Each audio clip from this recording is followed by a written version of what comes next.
tertúlia. Meu boa tarde para todos e todas. Hoje é 17 de maio de 2011, terça-feira. O verbete é 1932.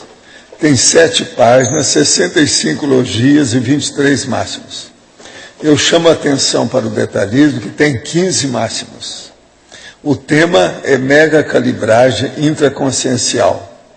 A especialidade é autopesquisologia. Ele é da responsabilidade do professor Pedro, que está aqui, que eu não preciso falar porque ele é veterano.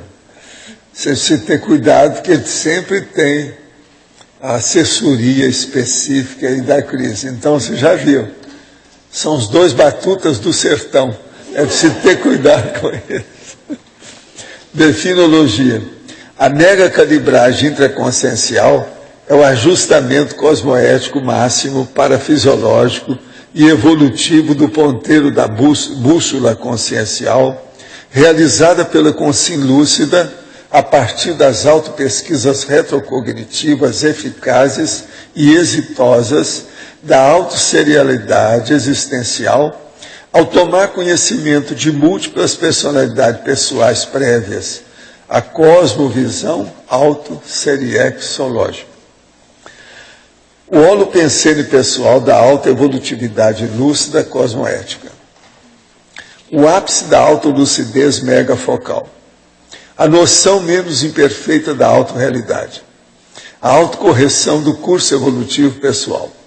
O ato de impertigar-se perante a evolução. O aperfeiçoamento constante do mater pensene pessoal. O entrosamento teático do alto mega trafor com o mater pensene pessoal. A eliminação da autoimagem distorcidas. A autoprospecção retroseriexológica. As pesquisas das formas holopensênicas pretéritas. A força presencial reforçada pela autolucidez quanto a própria paragenética. A neovida enquanto oportunidade de recompor retro-erros. Agora, eu chamo a atenção para a retrocogniciologia, que tem 10 parafenômenos, mantendo conotações retrocognitivas evidentes, que possibilita a visão de conjunto acerca da própria realidade íntima. E tem também os resultados, logo em seguida, com 16 consequências positivas ao experimentador parapercepciológico, homem ou mulher, explicitadas por meio da especialidade da conscienciologia em ordem lógica. Na remissiologia, nós destacamos, entre os 15 verbetes, autoidentificação seriexológica, bússola intraconsciencial, ciclo multiexistencial pessoal, ponteiro consciencial e prospecção seriexológica. A frase enfática: a megacalibragem intraconsciencial é conquista a ser almejada por toda consciência automotivada pelas pesquisas teáticas da parageneticologia, da holobiografologia e da mnemossomatologia. Você já possui algum nível de cosmovisão autosseriexológica? Qual o percentual de megacalibragem intraconsciencial alcançado? Esse verbete você tem que dar para o seu amigo Juarez, né? E dá também lá para que o nosso amigo, se ele não pegou lá em cima, você dá um para ele. Há 2 semanas, fui a um centro espírita convidado por um amigo. Lá tem uma médium que vê e fala com os espíritos. O estranho é que já fui em outros centros e nenhum deles falam nada sobre mim. Existe alguma razão para isso? Só pode ser que siga o princípio da descrença. Pode ser alguma ligação com isso? Sim, pode ser. Não há dúvida. Agora, se de ver também onde é que você apareceu, né? Que às vezes você foi só em lugar renquenho, secundário, gente que é fraquinha, né? Gente, isso aqui é aquela revista Carta Capital. Está nas bancas, é dessa semana. Tem aqui uma bela reportagem com o nosso amigo Samek, falando sobre os processos da Itaipu aqui de Foz. Sabe? O consumidor não vai pagar a conta. Jorge Samek. presidente Itaipu defende o acordo que triplica os repasses financeiros ao Paraguai. O Brasil tem todo o interesse no desenvolvimento paraguaio. E uma coisa é certa, não haverá aumento do preço da energia. Então é muito interessante a reportagem dele, vale a pena ser vista para quem não viu, que é Processo Nosso Tifose, Itaipu, é o Jorge, é gente de casa. Falando ainda da Itaipu, está aqui, Dia Nacional de Combate ao Abuso e à Exploração Sexual contra Crianças e Adolescentes. É a Rede Proteger. Então, eles estão vendo o Dia Nacional de Combate ao Abuso e Exploração Sexual. Programação dia 18 de maio, amanhã.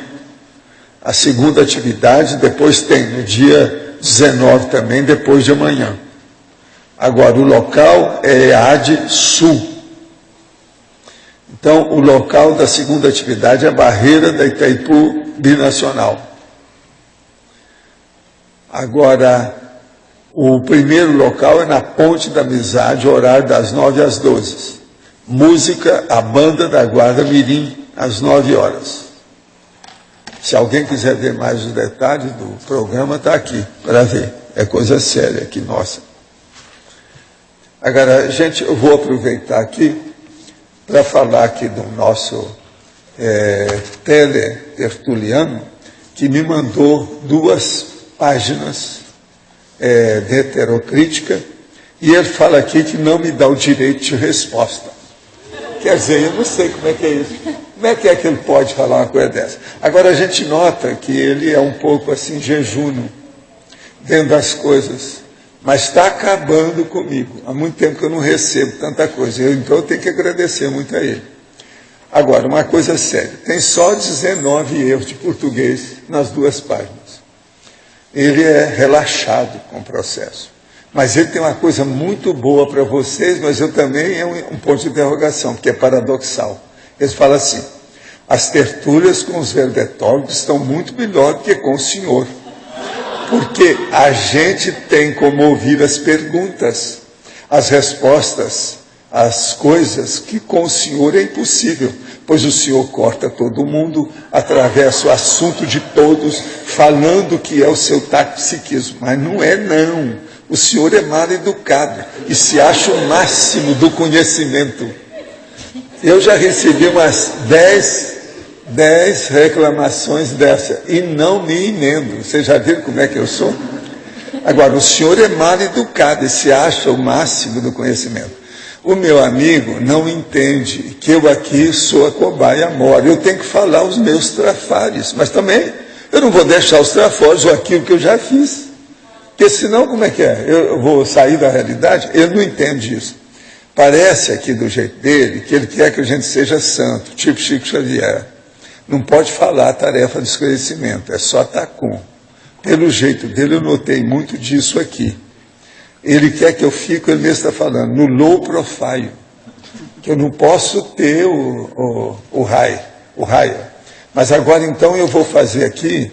Ele que me perdoa, eu peço perdão para ele, agradeço muito a oportunidade, muito bom tudo que ele falou, mas eu não vou seguir o negócio, não lhe dou o direito de resposta. Eu vou falar alguma coisa porque eu não falo o nome dele. A única coisa que tem aqui que eu vou falar, que ele está representando os insultados online. Quer dizer que eu estou insultando gente aqui faz 9 anos.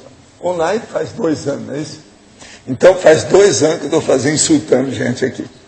Em parte, tem lá a sua razão, mas veja, se eu faço algum insulto sem querer, é dentro da impacto-terapia e dentro da cosmoética destrutiva. E outra coisa, eu não falo o nome da pessoa. Ele, por exemplo, eu não vou falar. A propósito de eu não falar, eu queria dizer para ele que ele é totalmente incoerente.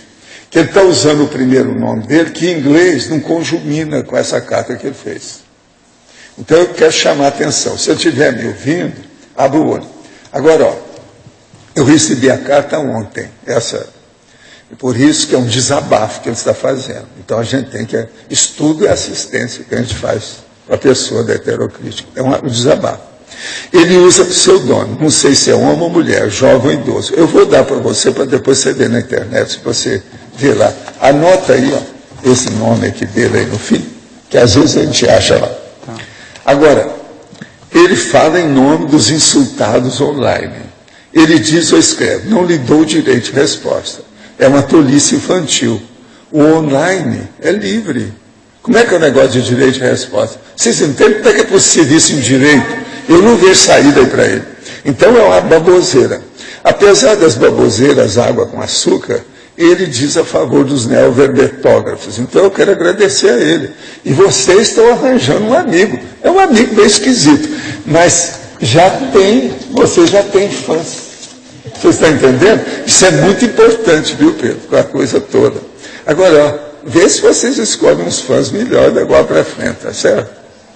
Agora, desafio muito queixoso esse dele de trazer aqui uma junta. Então, eu desafio a ele a trazer aqui uma junta com 5 psiquiatras de confiança e mais uns 5 sensitivos também de confiança, se ele quiser, para me analisar ou debater diretamente comigo. Seria um tiratema para ele, né? Que tal? Daí vem a questão, aquela pergunta que eu faço aí: topas ou não topas? Ao meu amigo que representa os insultados online e me mandou esse desabafo, eu quero dizer, gostei muito das suas observações que podem me ajudar. Você poderia vir até aqui debater conosco. Assim, você pode ver de perto os meus defeitos e até me assistir melhor, já que você está querendo me ajudar. De perto, bem próximo, a gente pode aquilatar os trafalhos da pessoa de maneira mais correta e abrangente. Você poderá ver os trafalhos que não consegue identificar à distância. Lembre-se, junto do dono, o mordomo não dá valor nenhum para o dono. Você sabe disso, é aquela história. Então é preciso conviver comigo para ver como eu sou. Alguns pontos, no entanto, merecem esclarecimento. Eu não exponho as pessoas. De modo que você está reclamando? Por que é insultado? São insultados, mas eles não aparecem, não tem nome. Parece que você falou alguma coisa que afetou ele bastante. Não, né? alguma coisa. Agora veja, dedo na ferida. A sua carapuça deve ser de couro velho, porque entrou até no pescoço. Mantenho todos no anonimato, sempre que possível. Somente quando pede é que eu falo o nome. E geralmente é de pessoa conhecida nossa, algum problema nosso. Agora, sobre o ser desperto, que ele está muito encabulado comigo, porque ele achava que eu era desperto, chegou à conclusão que eu não sou. E daí? Pois é, eu sou o primeiro a falar. O ser desperto não significa que tem sangue de barata ou santo de místico de igrejas. Ele não fala aqui com melifluidade. Meu irmão da heterocrítica. Eu não falo nada assim. Agora, como parece que esse nosso amigo deseja que eu seja, né? Ele não é banana, quer dizer, o desperto, ele não é banana nem poia, mas uma personalidade forte, capaz de promover o desassédio e exorcismo. Tem que ser. Então, ele faz esclarecimento. Ele não está fazendo tacom. Não sou desperto profissional. Estou entrando nesse universo há alguns séculos, pouco a pouco. Por exemplo, os seus assediadores extrafísicos não me fizeram mal com a sua mensagem. Ficaram com o senhor mesmo. A análise pública de uma personalidade pelo conscienciograma pode ser muito controvertível. Ainda mais de uma pessoa, como no meu caso, onde eu sou o bobo da corte da conscienciologia, a consíncobaia mor, o maior assediado dentre todos por trabalhar com auto e heteroassédio o tempo todo. E outra coisa, ele está me analisando à distância, isso é pouco. No conscienciograma, a gente pede para analisar olho no olho. Na análise da pessoa, não podemos apontar apenas os seus trafares, temos de ver também os trafores. Toda pessoa pré-serenona tem ambos, trafares e trafores. Eu busco combater os meus trafares, mas nem por isso vou deixar de defender os meus trafores. O que é isso? Senão eu estaria sendo incoerente, o povo ia achar que eu estaria gaga. Não seria justo, nem honesto e nem autêntico. Não me interessa se o senhor julga isso apenas como cabotinismo. Respeito o seu direito de pensar assim. A propósito, o nome que o senhor adotou para escrever não corresponde ao seu estilo. Esse nome que você vê aí, porque em inglês Não corresponde a fazer uma carta igual essa. A enorme incoerência dentro do idioma inglês a seu respeito. Será que ele entende isso? O primeiro nome. Embora o senhor tenha escrito taxativamente, não lhe dou direito de resposta, sou obrigado em seu favor a dizer essas palavras, e aquelas anteriores que eu acabei de falar, e mais estas. As suas 2 páginas apresentam 19 erros de português. Olha bem o que você está escrevendo. Se você está me levando a sério, ou essa carta foi só de brincadeirinha. Não, você está falando muita bobagem. O que é isso? Alguns esclarecimentos oportunos vale a pena a gente falar. Eu quero dizer que eu vi pessoalmente, e até o momento, de vez em quando ainda sei da história, e tive contato direto várias vezes com o reurbanizador. Não é o que o senhor está falando lá, não. Outra coisa, os cursos e livros da Conscienciologia são dirigidos para os intermissivistas, que é o nosso público-alvo. Se você não é intermissivista, nos esqueça. A gente não existe para você. Não precisa de pensar na gente, não se preocupe conosco. Se não tem possibilidade de pagar os cursos e livros, vem até aqui, que nós vamos lhe dar alguma cortesia, como fazemos com muitos outros. Conforme o caso, a gente paga até a viagem para eles virem aqui. Esse meu curso de longo curso da Certura, esse que eu estou dando aqui uma aula nesse momento, é de graça. Até pessoalmente, com o povo todo, nunca se pagou nada aqui. Nós damos isso aqui todo dia para a pessoa. Então, veja bem, os livros estão sendo colocados na internet para download, já tem alguma coisa, é só procurar. Ele está por fora, não está atualizado nisso. Tais personalidades ainda existem em função da relação constrangedora com as neo-verpons da Conscienciologia. Eu acho que alguma verpon nossa pegou o nosso amigo e ele colocou essa carapuça de couro velho, que deve ter piorado a situação dele. Agora, para esclarecer um pouquinho mais, eu quero dizer aqui sobre despertologia, que tem aqui uns dados, que eu vou até fazer, que é o recurso pró-dispersidade. Como eu não trouxe aqui, eu trouxe uns dados. Dentro dos recursos pró-dispersidade, a gente escreve o seguinte, isso é para ele entender o que é desperto. Com isso, eu não estou falando que eu sou desperto, presta atenção. Eu já falei várias vezes, eu não sou desperto por causa do processo do total, completo. Então, desperto, entende? Desperticidade, entende? Permanente, total. É a desassedialidade. Agora, o que se passa? Eu não tenho total porque eu trabalho diretamente com as pessoas, com coisa. O desperto, quando faz isso, ele é obrigado a receber o sangue, ou tirar o sangue da gente, aquele negócio. Eu não sou total, eu falo isso, ó. Agora, sobre o processo de desassedialidade. O Zéfiro, entende? Já trabalhou com internet, já trabalhou mais de uma vida, essa não é a primeira. Agora, recursos para a dispersidade, são 10 itens. Autenticidade, sem autoacobertamento, sem eufemismos. A tarefa do esclarecimento, a TARES, a antissantidade, o desassédio explícito, a antimelifluidade, a impacto-terapia, a cosmoética destrutiva, não são agressões, são verpós. Então vamos entender bem isso. 2. Mater-pensene, a autopensenização linear, o curso intermissivo, a inteligência evolutiva. Ele põe tudo isso a funcionar, o desperto. 3. Cosmoética. A teática, a incorruptibilidade, sem autocorrupções. A autoverbação, somente expor depois da construção, sem autoindulgências. 5. Estado vibracional, o EV, a energossomaticidade, a polarização das ECs, a assim, a desassim. 6. Arco voltaico crânio chacral, a eliminação dos bloqueios cerebrais. 7. Nega-euforização, a anticonflitividade, a auto-ectoplastia, que isso é uma das coisas mais sérias que tem nisso tudo. Aí entra o processo, por exemplo, do ambidestrismo, o processo da doação de sangue universal e outras cocitas mais que tem por aí.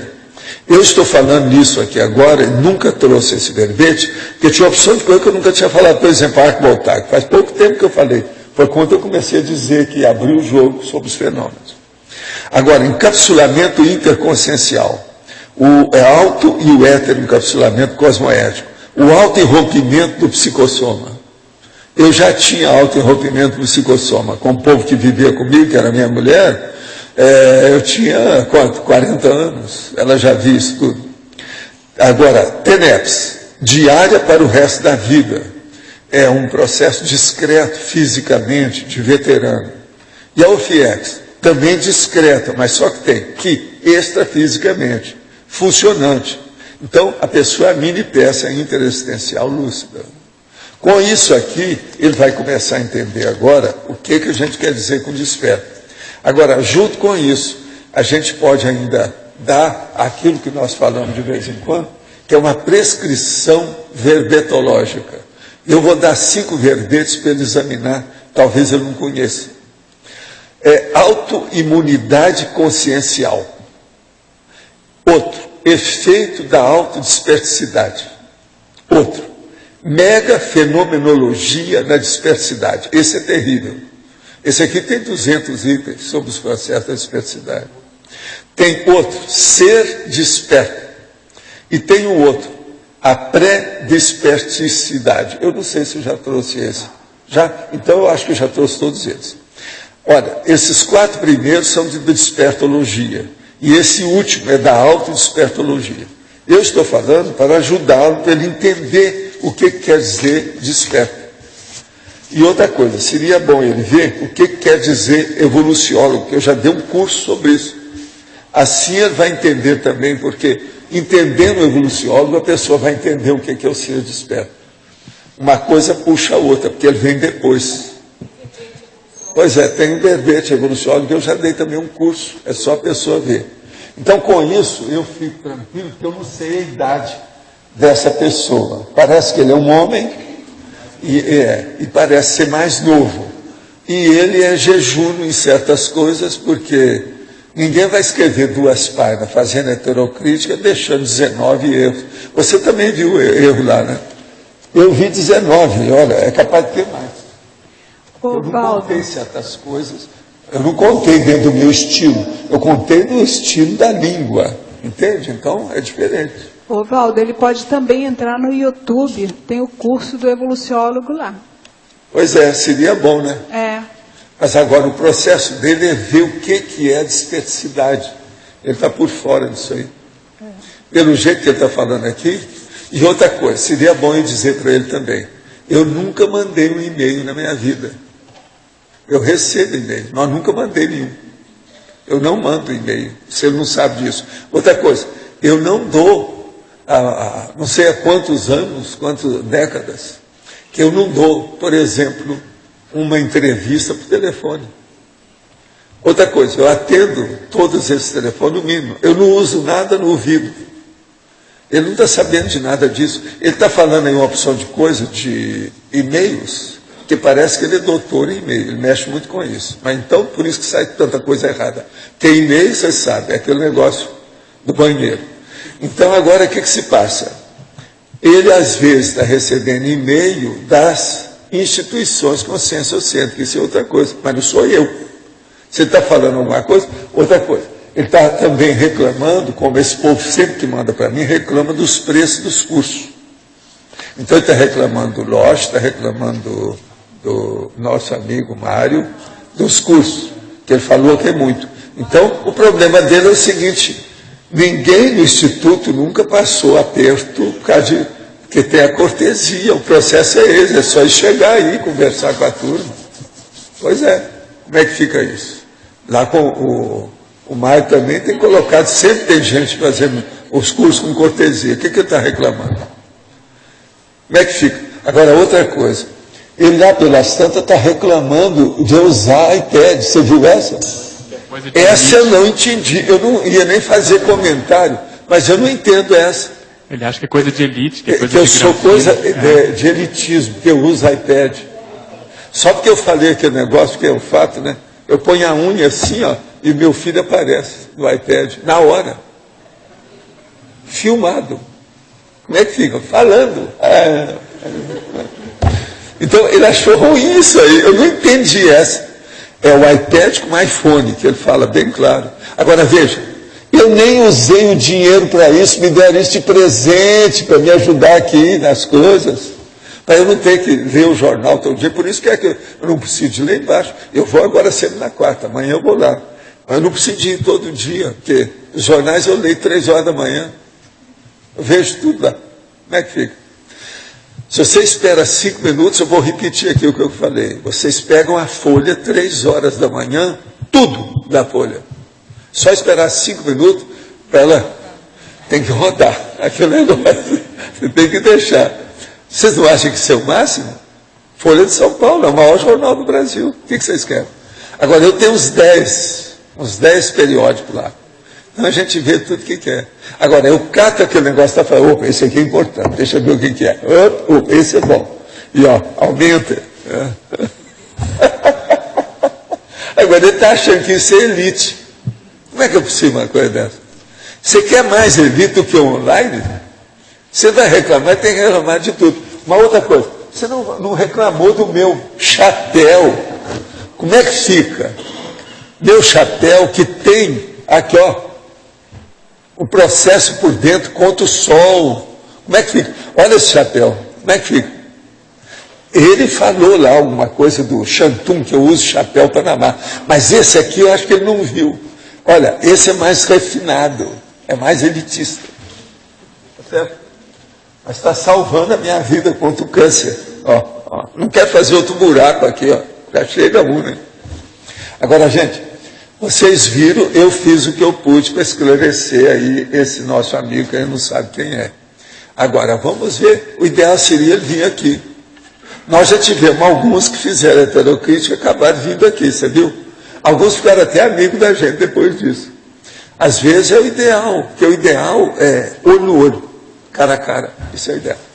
Agora, gente, eu deixo para vocês agora o nosso professor. Você pode falar aí, ô Luiz, eu estou vendo o que você está querendo. Pedro, se você pudesse dar uma experiência, dentro da sua experiência, né? Se você fez alguma mega calibragem com você mesmo, usando uma situação onde você tinha uma certa postura, um certo pensamento, e esses fenômenos que você descreve aqui, como aconteceu com você? Se você fez alguma calibragem ou atualização da sua personalidade. Ok, a ideia desse verbete surgiu principalmente a partir das pesquisas que a gente tem feito com as personalidades consecutivas que a gente tem acompanhado aqui no CEEC, principalmente a partir do professor Valdo. E o que a gente observa de resultado nessas cobaias, vamos dizer assim, é essa qualificação do que eu estou chamando de ponteiro da bússola, ou seja, a pessoa tem uma noção mais real da realidade dela. Então, no meu caso, eu também estou nessa condição, fazendo as minhas pesquisas retrocognitivas, principalmente agora elas estão, vamos dizer assim, explicando mais vários fenômenos que eu tinha na infância, fenômenos recorrentes de projeção em que eu me via em uma determinada situação, principalmente dentro de um quarto, estudando com vários livros, e hoje eu consigo compor mais isso a partir de uma determinada personalidade que eu estou estudando. Ainda não tenho a comprovação, vamos dizer assim, com chave de ouro, a partir da retrocognição total, mas estou caminhando nesse sentido.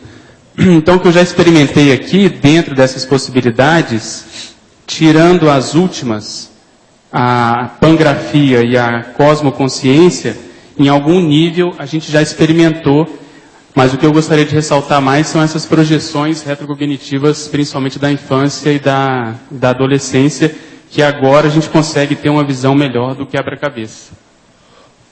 Não sei se eu te respondi, Luiz. Sou piloto comercial e na próxima semana irei realizar meu exame prático para obter a licença de instrutor de voo. O examinador disse que somente me aprovará se eu tirar a minha ansiedade. Qual é o melhor exercício mental e energético para remover o medo e a ansiedade? Liberando energia positiva, posso causar empatia com o examinador? O que devo fazer? Olha aqui, eu vou ser aí, no caso, uma pessoa mais velha para te falar. Eu já vi muito caso desse, inclusive eu tinha um colega que era o Condorcet Silva, que ele já veio para ser piloto e ele falou que ele ia acabar dando alguma coisa. Ele era super tranquilo. Agora, ó, você que está aí me ouvindo, coloca a sua mão assim, ó. Se você estiver tremendo alguma coisa, você deve desistir disso. Não deve ser instrutor de voo, não deve mexer com isso. É a melhor coisa que você faz. Se você, então, está assim e tem mais de 20 anos, deve esquecer isso. Não deve pegar no manche. Mancha o volante do avião. Deve esquecer isso. Não deve pilotar, não. É o melhor que você faz. Isso é uma temeridade. Seria, no caso, a riscomania. É um abuso, um excesso, uma tolice. Você sempre escreve para mim. Então eu quero te dizer, vamos continuar escrevendo. Deixa de pilotar. É o melhor que você faz. Arranja um carro. E outra coisa, vai devagar com o carro. E se não for blindado, blinda o carro. É o melhor que você faz. Do jeito que eu tinha. Ó, eu nunca fui de tremer. Mas os meus carros todos eram blindados. Você está entendendo? Os que eu pilotava. Tem que pensar nos outros. Pilotava, porque eu... Você tem que lembrar que os caras me convidaram para ser piloto. Mas eu já tinha mais de 30 anos. Falei assim, ó, não vou entrar nessa, que é isso, estão me rebaixando com a situação dessa. E era a turma da Globo, sabe? O Henrique, o outro amigo lá, o Vanucci... Todos eles queriam, por quê? Eles conheciam o meu carro, já tinham andado comigo e via como eu dirigia. E via que eu nunca tive acidente, nos vários anos que eu dirigi carro. Então ele fala assim, ó, você é o ideal, você conhece o carro, você sabe como macetear, você pode entrar na história. Eles me conheciam, eu dei o contra. Então agora eu estou falando, mas ó, avião, quando chegou a um certo ponto que o meu sócio, numa das minhas empresas lá, o filho dele cresceu e ele resolveu comprar um avião. Então ele comprou, na ocasião, um avião. O filho do meu sócio. Aí o filho queria que eu comprasse um avião também para a gente voar junto. Está entendendo? Eu virei para o meu sócio e falei assim, ó, eu ajudo muito seu filho, ajudo você. Mas esse negócio de pilotar, não. Eu ajudo o meu filho com aeromodelo. Se vocês quiserem aeromodelo, eu estou com essa. Então, desde pequeno, o Arthur sabe mexer com aeromodelo. Mas não foi para entrar, para pilotar, não foi tirar brevet, nada disso. Porque o negócio não é fácil. Brabo. Inclusive, esse que era o filho do meu sócio, eu falei com ele na ocasião, cuidado com os fios do aeroporto. Ele falou assim, mas como você está sabendo que eu passei mal com isso? Tinha passado mal um dia antes, eu não sabia de nada. Falei por cima. E passou perto, sabe, quase deu um problema lá com ele. Ele ficou por causa do aviãozinho. O avião deles é desse tipo, Seneca, esse negócio, na ocasião. E outra coisa, naquela ocasião a gente podia comprar com as empresas, o negócio todo, estava fácil, não estava tão difícil assim não. É tanto que a gente comprou logo o avião para o filho dele, para eu. Por isso que eu estou falando com o nosso amigo. Eu quero ver você escrevendo para mim ainda há muito tempo. Daqui. E não de lá. Não pela psicografia, não. É. Tem que ser online. Mas pode falar. Sim. Oi, Pedro. Oba. Fatologia, o último item, eu queria que você falasse esse discernimento aciculado orientado para o norte evolutivo. A ideia de fechar a fatologia com essa expressão, que significa agulhado, qualificado, afiado, sabe? Então, a mega calibragem, ela proporciona essa qualificação do autodiscernimento que não é mais rombudo, vamos dizer assim, não é mais grosso. É laser. Em cima do lance, a pessoa tem uma noção mais clara da história dela e isso permite com que ela saiba os próprios limites, que ela possa tomar decisões de modo mais equilibrado, mais ponderado. Então, acho que isso qualificaria o discernimento orientado, no caso, aí, para o processo evolutivo. Ok? Pedro. Pedro. Aqui no B. Pode falar. Ali na fatologia, Pedro, na quinta linha, de cima para baixo, a qualificação das autoconvicções. Pelo que eu entendi, você coloca aqui que a qualificação, as autoconvicções, elas vão se qualificando à medida que a pessoa vai entrando nas retrovidas, é isso? É. Queria que você falasse como é que funciona esse mecanismo. Assim. Ok. A lógica aqui que eu pensei é, a partir do momento que você tem uma visão maior do seu histórico evolutivo, qualquer pessoa, a gente começa a ver que determinados interesses atuais, eles já têm uma raiz no passado. Então isso faz com que a pessoa, percebendo que já há séculos, ela se debate com uma determinada realidade, seja um problema de pesquisa, seja um processo assistencial, seja a própria superação de um trafar, isso faz com que ela se motive mais a continuar nessa busca, nessa pesquisa, nessa condição, e ela fica com uma autoconfiança maior. Então, por isso, a condição, por exemplo, que o professor Valdo estava comentando do desperto, que é posicionado, que sabe o que quer, que não tem esse sangue de barata, eu acho que advém um pouco dessa lucidez quanto à própria realidade do passado. Okay? Diga. À medida que a pessoa vai entrando nas retrocognições, Pedro, você acha que pode haver uma mudança de rumo, assim, mais de 51% dessas autoconvicções? Não, é mais. É mais? Eu sou obrigado a falar. É mais. Tá, a tendência é justamente ela ir qualificando as autoconvicções atuais, né? Porque se ela, partindo do pressuposto que ela está interessada no processo de assistencialidade, de evolução, ela vai qualificar essas convicções fazendo um cotejo com aquilo que do passado, vamos dizer assim, ela acha que não foi o ideal, foram priorizações errôneas, e hoje ela pode justamente fazer vamos dizer, esse aprumamento, né? Entendi. Então, pelo que eu estou entendendo, é tanto do lado do acerto quanto do erro a qualificação. Por exemplo, se a pessoa tem uma qualificação positiva já do passado, ela aprofunda aquilo, e se tem um erro, ela tem a oportunidade de corrigir. É por aí, mais ou menos. Exatamente. Pegando um gancho do curso intermissivo, por exemplo, esse balanço deve ter sido feito por nós, justamente isso. Aqueles trafores que nos levaram ao curso intermissivo, eles foram qualificados, né, rebuscados, enfim, foram melhorados. E aquele processo trafarístico, aquela condição mais doentia, foi, na medida do possível, deixada de lado, tentado fazer uma cirurgia, ou pelo menos preparado para essa nova ressoma possibilitar essa condição de reciclagem. Ok. Obrigado. O Pedro, Marilza aqui atrás de você. Eu gostaria que você fizesse o favor de explicar, aprofundar mais o crescendo memória intrafísica, memória quádrupla, holomemória. E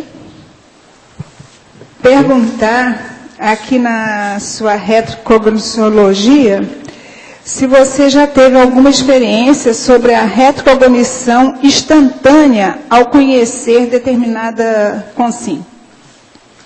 Ok, então aqui na crescendologia, a intenção aqui foi chamar a atenção para o processo da memória física. Se não há uma qualificação, vamos dizer assim, um investimento no processo da memória humana, seja a partir da alimentação, a partir do sono, a partir da leitura, dificilmente a consim consegue acessar memórias mais abstratas, sutis. Memórias mais sutis. E esse crescendo, a gente colocou aqui a memória quádrupla, que é um dos capítulos do livro Projeciologia, que o professor Valdo comenta essa condição, da pessoa às vezes está numa situação, por exemplo, projetada, né, extrafisicamente, e ela conseguir acessar informações de 4 sítios, de 4 condições. Por exemplo, a memória que está ocorrendo naquele ambiente, com as pessoas que ela está, a memória imediatamente anterior à projeção, memória humana, por exemplo, o que ela fez antes de dormir, uma retrocognição, ela lembra de uma vida intrafísica qualquer, que ela tem, às vezes, até estado com aquelas consequências que ela está ali convivendo, e, finalmente, uma retrocognição extrafísica, ou seja, a lembrança do período intermissivo imediatamente anterior a essa vida, ou, eventualmente, até o mais antigo. Então, a possibilidade de acessar essas informações extrafisicamente isso se dá de modo mais facilitado em função da gente estar com o psicossoma, com o paracérebro. Mas se não houver esse investimento na memória humana, dificilmente a gente vai conseguir reter essas informações e, vamos dizer, acessá-las quando a gente voltar para o corpo.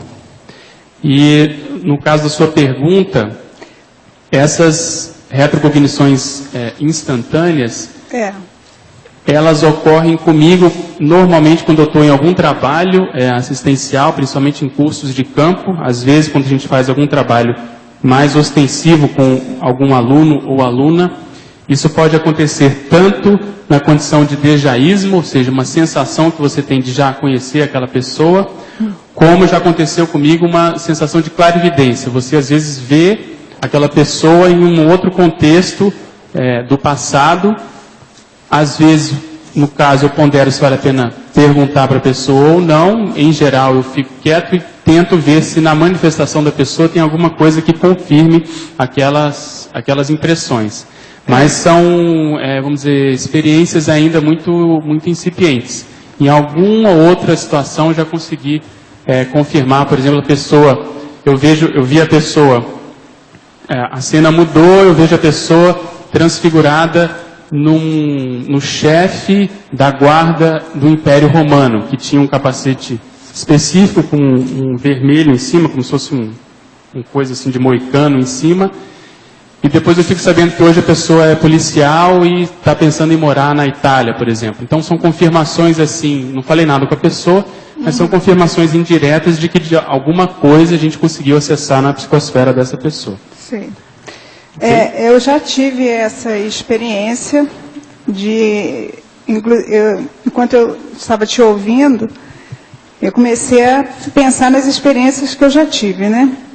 E eu já tive a experiência de duas formas, de conhecer a pessoa e ter a retro, na mesma hora vem o flash da informação, e também já tive conjunta com uma pessoa que mora em São Paulo. Havia todo um ambiente otimizado, a gente estava dentro de um curso do IPC lá no Rio, né, dele ter sido meu filho numa determinada vida. E ele teve também. Mas é uma coisa assim, mais pessoal, né? Eu achei muito bom o seu verbete está ótimo, a gente precisava de informação sobre as consequências dessas retrocognições, tá? Parabéns. Obrigada. Pedro? Oi? Aqui no A. Tá ligado, não sei porque não está saindo som. Pode falar. Eu gostaria que você comentasse na crescendologia, o crescendo flash retrocognitivo, cena retrocognitiva, episódio retrocognitivo, enredo retrocognitivo e filme retrocognitivo. Esse crescendo, o professor Valdo comenta muito, e na prática a gente observa que há uma tendência disso acontecer aos poucos, né? De você ir acessando determinadas informações. Eu penso que isso até é um processo fisiológico ou parafisiológico para a pessoa ir acostumando com aquelas informações e digerindo atualmente aquelas informações do passado, principalmente com o contexto retrocognitivo envolve um processo emocional. Então a ideia aqui foi dar esse crescendo no sentido de que aos poucos a gente vai acessando numa mesma vida, às vezes cenas de momentos ou de condições diferentes, até que no momento você consegue fechar esse enredo e ter uma visão mais geral, que a gente está chamando aqui de filme retrocognitivo. Então a ideia seria justamente a pessoa, todos nós, termos paciência, porque há uma tendência natural e até espontânea para isso acontecer. Se houver a sua razão de ser, como o próprio professor Valdo comenta, os amparadores vão ajudar para que isso aconteça de modo mais ostensivo. Principalmente se houver alguma conotação, algum contexto, alguma razão de ser assistencial envolvida nessa lembrança. Como que eu posso discernir assim, o que é um sonho do que é uma retrocognição mesmo?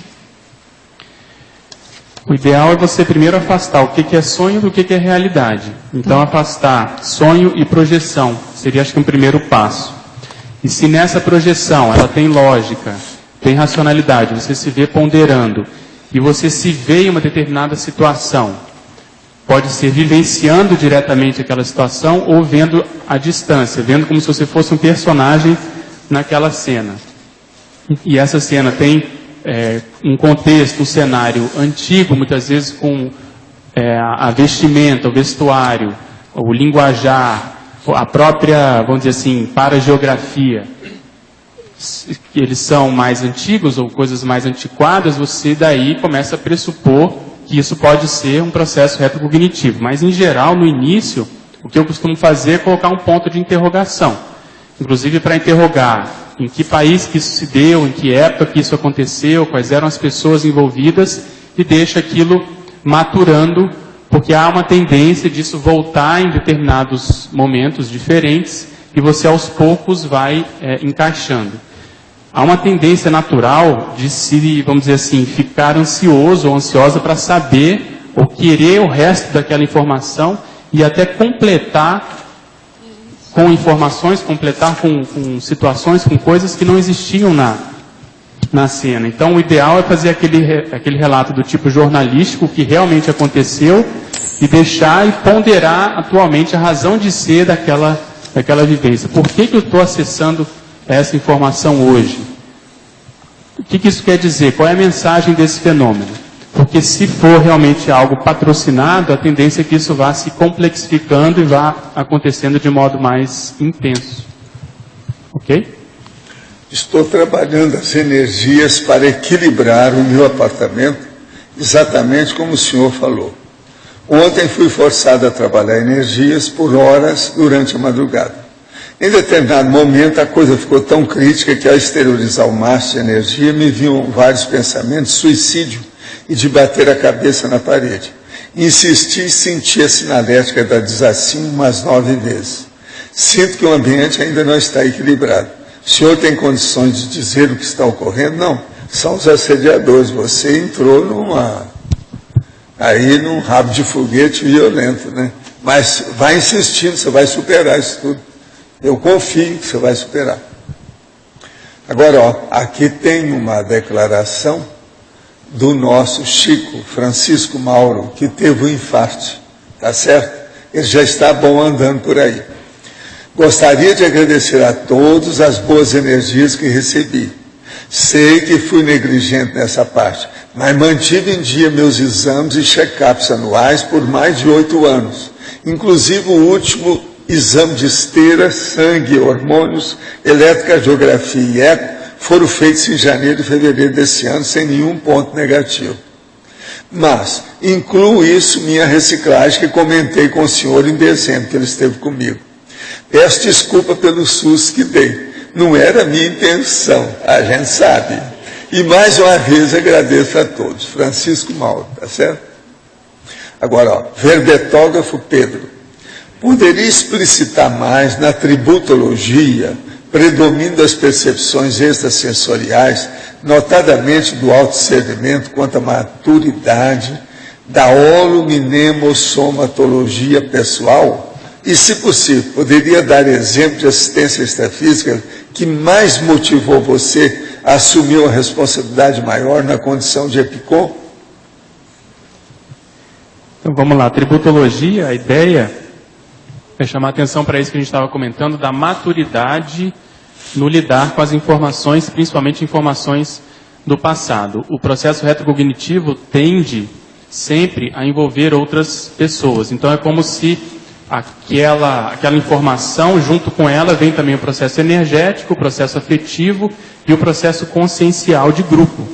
Então, saber lidar com as informações da retrocognição requer essa maturidade que a gente está chamando aqui dessa especialidade, que é a holominemossomatologia, ou seja, o processo da holomemória do ponto de vista da ciência. Então, a ideia é essa, a pessoa ter maturidade para lidar com isso. Com relação à experiência extrafísica, como eu estava comentando, principalmente na minha adolescência, eu tive muita experiência extrafísica de, vamos dizer assim, de diversos tipos. Eu não posso reclamar da ajuda que eu tive. Depois que eu conheci o Instituto, quando eu fui dar aula sobre projeciologia, vários dos tipos de projeção, eu já tinha experiência prática com isso. Então, acho que esse conjunto de experiências que, vamos dizer assim, se que culminaram com o processo do epicentrismo, que a gente agora está buscando qualificar mais, eu acho que isso tudo foi que conduziu para essa condição de hoje a gente estar podendo trabalhar nesse sentido. Então, não pensaria uma específica, tem várias que a gente poderia depois citar, mas não acho que vale a pena citar nenhuma específica, assim, não teve nenhuma de grande monta. Foi a sucessão de um crescendo de experiências, principalmente com a projeção. Pedro, na página 61, fatologia, na terceira linha de baixo para cima. O bom rendimento do conscienciograma e o alto preenchimento do gráfico conscienciométrico 360 graus. O que me intrigou aqui é esse bom rendimento do conscienciograma. Você podia dizer para mim, eu queria saber assim, como é que esse preenchimento, esse bom rendimento te deu, te ajudou, né, a fazer a calibragem, aí, a mega calibragem? Independente do meu caso, a ideia aqui é que a pessoa que tem uma visão, né, uma cosmovisão das suas vidas, ela vai, pelo fato de se conhecer mais da sua realidade, ela vai ter, vamos dizer assim, ela vai conseguir preencher o conscienciograma em função do conhecimento que ela tem sobre ela mesma. Esse é o sentido do bom. Agora, obviamente, se a gente falar de mega calibragem, quando a consciência chega numa condição de uma cosmovisão maior, obviamente ela vai estar já acima do desperto que eu quero chamar a atenção, então ela também vai tirar uma nota boa no conscienciograma. Então essa foi a intenção aqui dessas frases.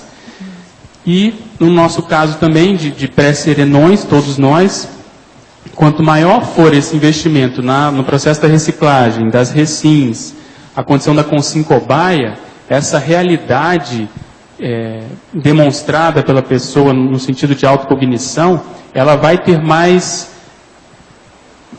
vamos dizer assim, ferramentas para ela poder entender primeiro o conscienciograma e depois poder preenchê-lo, independente até da nota.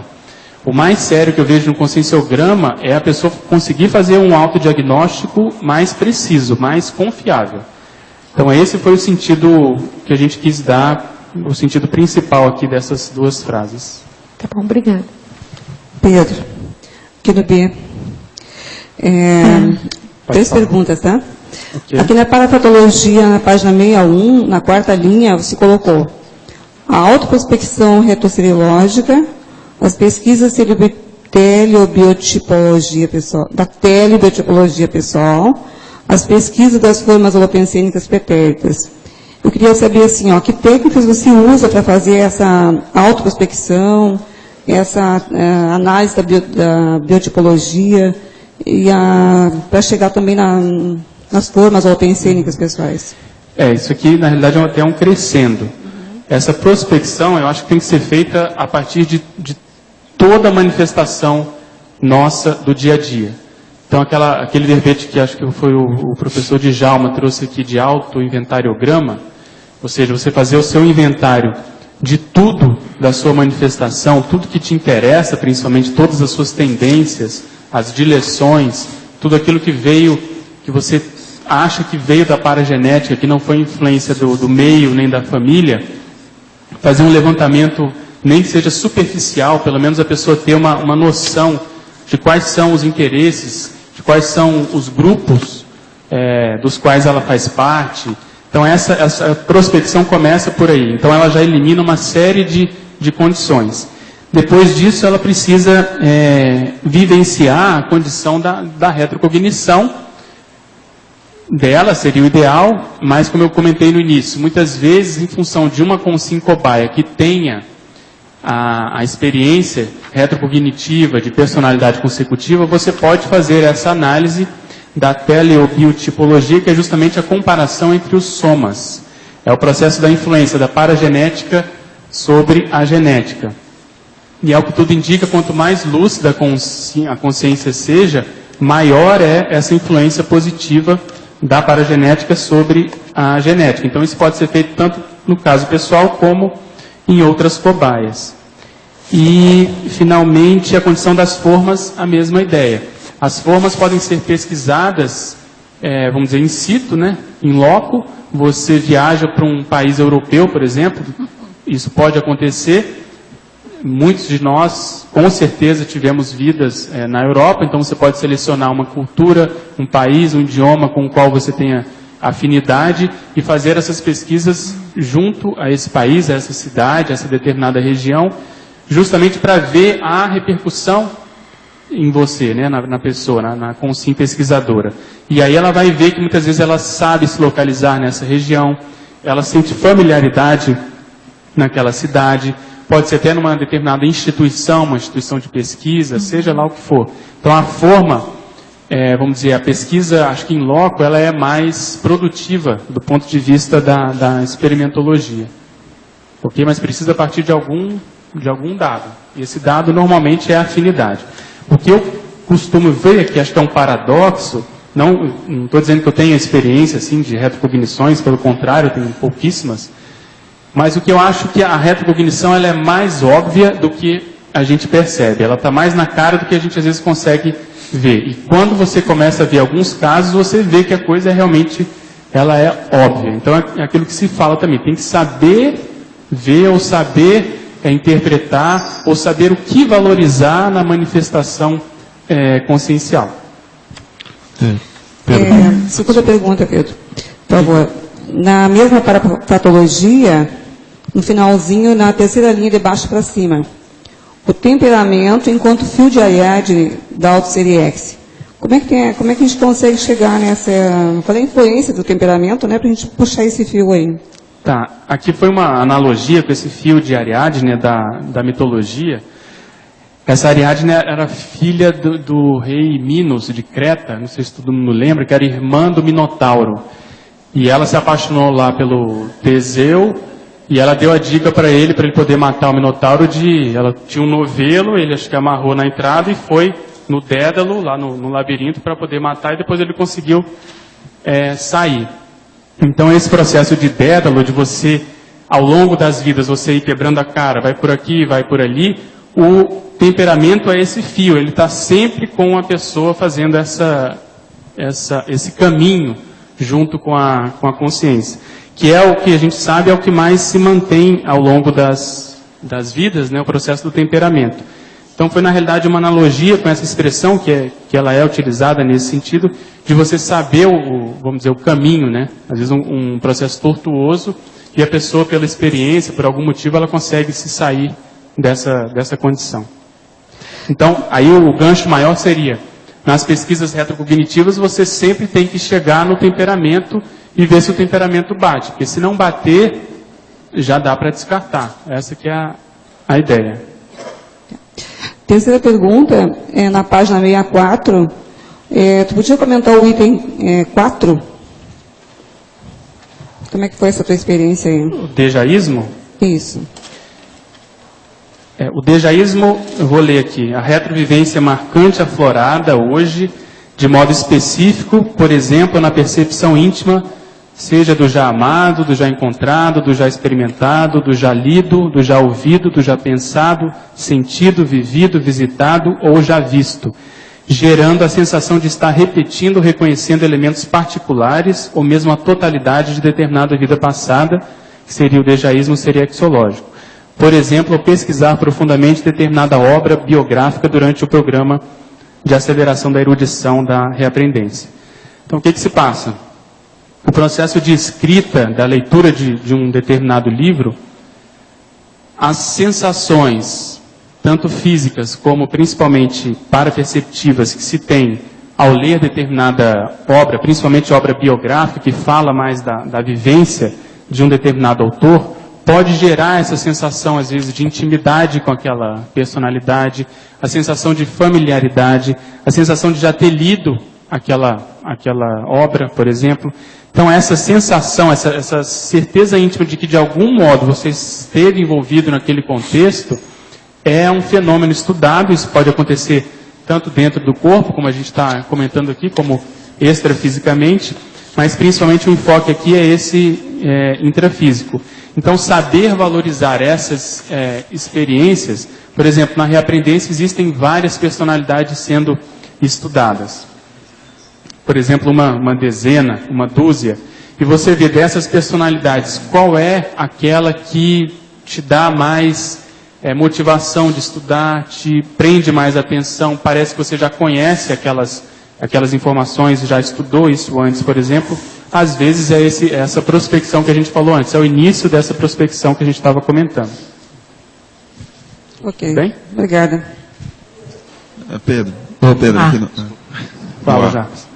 Eu queria te perguntar aqui na efeitologia... Você não vai ser um cavaleiro, não? Jarbas, você não vai ser um cavaleiro, não?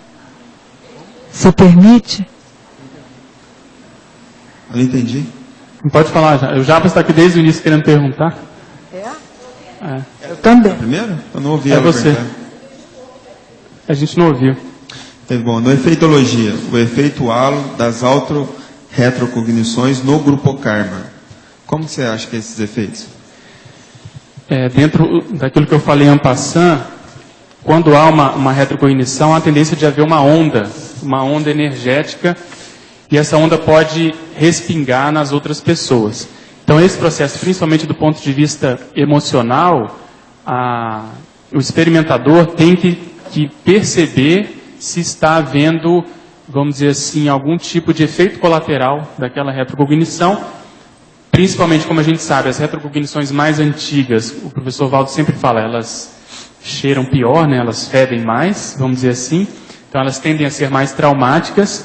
Então, essa condição, o experimentador, eu acho que ele não pode ter a visão, a pretensão, ou achar que só ele está envolvido em uma determinada lembrança. Além disso, a gente sabe também que em processos mais assediados, muitas vezes a consciência é colocada para ressomar, muitas vezes para se libertar, para se livrar de um determinado grupo de assediadores. Isso funciona ao modo daquele serviço de proteção à testemunha, que o professor Wagner Alegrete usa essa expressão no livro dele. E muitas vezes uma lembrança dessa faz com que a pessoa seja localizada pelos assediadores. Então, saber lidar com essas informações, com as experiências, eu acho que requer maturidade no sentido de pensar nas outras pessoas. Além disso, o processo de retrocognição sempre gera comparação. Por exemplo, a pessoa acessou que foi uma determinada personalidade no passado. Isso pode gerar comparação, ciúme, inveja, raiva, admiração, entende? Essas emoções, às vezes, não trabalhadas pelas pessoas ao redor. Então, acho que tudo isso entra numa equação para a pessoa saber como lidar com a informação, principalmente do ponto de vista grupal. E eu acho que a gente hoje tem um pouco mais de maturidade, mas ainda está longe dessa condição de poder acessar informações mais, vamos dizer assim, maiores, mais abrangentes, mais mega mesmo do ponto de vista grupal. E você acha que uma das coisas seria calar sobre aquilo até que tudo esfriasse? O que você acha uma profilaxia que poderia ser feita? O ideal, principalmente, seria ver a razão de ser dessa informação, porque normalmente ela deve estar querendo chamar atenção para alguma coisa, e se a gente entende a mensagem e toma aquela atitude, muitas vezes isso é o bastante. Outra possibilidade, por exemplo, que a gente já discutiu aqui na tertúlia, é aquilo servir até de cobaia para o grupo. Então é o contrário, às vezes aquela pessoa vai ser tida como se fosse um exemplo prático de como é o processo evolutivo, de como ele funciona, não querendo dizer se isso é bom ou ruim, entende? Não querendo entrar no mérito da análise da consciência em si, mas para a gente poder entender como se dá o processo evolutivo. Essa fisiologia, ou parafisiologia, ou metodologia, ela é muito didática.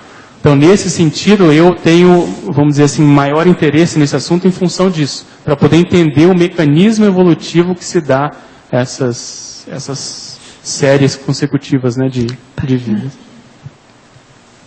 Ok? Pedro, no ar, Tânia Guimarães. Vamos lá, Tânia. Página 62. Você podia discutir um pouquinho na antagonismologia o último antagonismo, principalmente dá um destaque ao que você está chamando de lixo mnemônico. Esse, inclusive, se não me engano, é um verbete, lixo mnemônico, sim, mas a gente quer chamar a atenção. A gente comentou antes da fisiologia da memória, E, paradoxalmente, a memória, para ela funcionar bem, precisa haver o esquecimento. A gente não pode lembrar de tudo que a gente observa, de todos os estímulos, de tudo que a gente, vamos dizer assim, tem contato no dia a dia, porque isso sobrecarrega a memória. E aí, se intencionalmente a pessoa faz questão de guardar determinados assuntos não prioritários, o exemplo clássico é a pessoa que sabe a escalação do Brasil, desde a década de não sei o quê, as músicas, enfim, as coisas da internet, os jogos, os videogames. O scratch de futebol. O scratch de futebol. Durante 30 anos.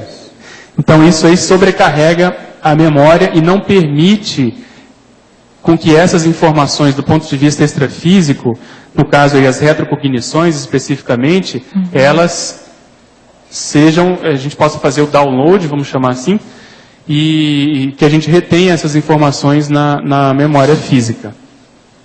Então tudo indica que com o processo evolutivo, até em função da escala da consciência contínua, ou seja, a pessoa ter uma visão panorâmica, não só das vidas pessoais pretéritas, mas também de outras pessoas, a coordenação dessas informações no cérebro atual requer uma rigidez mnemônica maior. Então aí envolve aquilo que a gente comentou de sono adequado, a dieta, o exercício físico, entende? A leitura, a higiene mental, a priorização do que guardar e do que não guardar, saber usar a memória extracerebral do computador, do papel. Então, o antagonismo foi mais nesse sentido de chamar atenção para isso. Você está falando na paragenética e na genética, né? Porque a retro vai estar na paragenética. Auto-retro. Isso, mas você pode acessar a partir do cérebro físico, né? O cérebro humano. É uma lembrança que está no paracérebro lá, que você está chamando da paragenética. Para essa informação descer e você lembrar, ou seja, você acessar, reter essa informação com lucidez atual, na vigília física ordinária, isso requer essa rigidez mnemônica que a gente está chamando a atenção. Por isso o antagonismo. Então, ok, muito obrigada. Ainda tem outra questão, agora é na página 60.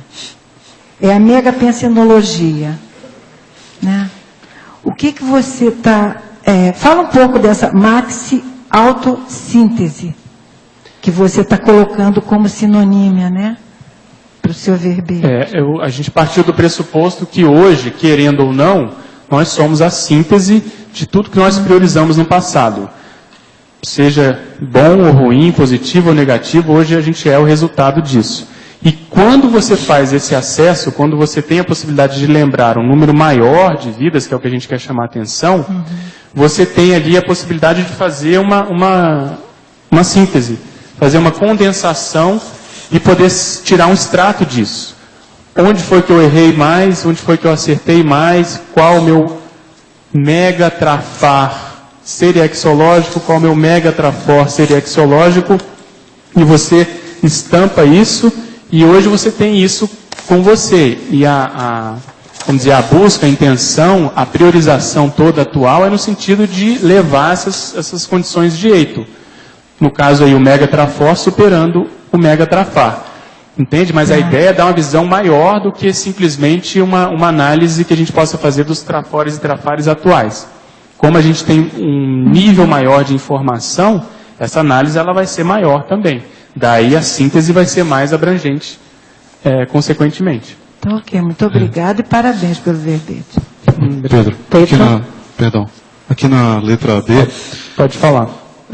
Só me ajuda uma confirmação aí, você já estava até comentando na pergunta anterior, sobre a questão da descoincidência vídeo de você ter um fenômeno retrocognitivo. Aí eu achei interessante aqui na parafatologia que você coloca a questão do estado vibracional e na sequência você fala da descoincidência vídeo predispondo a outra recognição. Você já teve alguma experiência em que a partir do estado vibracional você conseguiu acessar a holomemória e trouxe essa informação para o cérebro físico, como você estava comentando ainda há pouco? De modo incipiente, aquilo que a gente comentou antes, principalmente nesses cursos em que a gente tem ali um amparo de função, a gente observa que em situações em que você trabalha muito com as energias e fica nesse estado de descoincidência, há uma facilidade em acessar informações, tanto pessoais, como também no caso dos alunos, das pessoas com as quais a gente esteja interagindo. Além disso, a gente comenta, acho que é mais para o final, nos trabalhos da TENEPS, quando há um trabalho também mais ostensivo, com ectoplasmia, em que há essa descoincidência maior, há uma tendência também da gente acessar informações, principalmente do paracérebro, o que já aconteceu comigo, informações de ideias inatas, informações de situações ou cognições que eu já tinha trabalhado antes, principalmente na intermissão, e que eu precisava atualizar no cérebro físico. Interessante você falar isso aí, como eu falei, assim, mais a título de confirmação mesmo. Eu fiz até aqui uma avaliação na questão da crescendologia do flash retrocognitivo, né? Essa sua experiência a partir do EV e nessas situações específicas dos cursos, é mais ou menos assim, vem em forma de flash, ou isso varia de acordo com a situação? Olha, varia de acordo com a situação, mas o mais comum, pelo menos comigo, é a condição de flash. E a maioria também eu não consigo entender na hora. Eu anoto, deixo aquilo registrado, procuro também não ficar insistindo naquela informação. Eu não sei até que ponto isso é um processo até fisiológico dos acoplamentos, é natural, isso você acaba acessando. Às vezes tem dedo de amparador, pode ter dedo de assediador, inclusive. Então acho que cada caso é um caso, mas precisa ver a intenção. A gente chamou atenção para essa qualificação do ponteiro consciencial no sentido de ver o que qualifica a intenção nessas buscas. Então, se não há ali vamos dizer, uma curiosidade mórbida, ou uma condição mais assim de ego, uma condição de querer saber por querer saber, eu acho que isso qualifica a intenção, e se há também aquilo que a gente comentou do processo assistencial, isso pode ajudar nessas lembranças. Entendi. Mas respondendo objetivamente, o mais comum são flashes. Tá. Mas entendi. Mas numa dessas vezes aconteceu de maneira espontânea? Por exemplo, você não estava ali no curso, mas assim, você começou a trabalhar suas energias antes de estudar, ou lá, sei lá, no chuveiro, isso te predispôs a algum fenômeno desse sentido? Mas eu diria em termos de intuição, de dedução, de raciocínio lógico, entendeu? Eu não conseguiria, tem parapsiquismo nisso, mas eu colocaria uma condição menor, composta, mas menor. Entendi. O mais comum que já aconteceu comigo foi extrafisicamente fora do corpo. Tá. Essas que eu poderia dizer mais retrocognitivas. Entendi. Como eu disse, foi mais a título de ajudar em confirmação de experiência. Obrigado. Pedro, na página 63, Sindromologia, a síndrome das falsas memórias. A relação com esse verbete seu? A gente comentou, passando também essa condição, no sentido do experimentador não forçar a barra. Porque o próprio mecanismo da memória em si, ele às vezes passa a perna na pessoa. Há uma tendência da pessoa juntar determinadas situações mnemônicas, determinadas lembranças, achar muitas vezes que aquilo aconteceu na mesma situação, na mesma época ou com a mesma pessoa.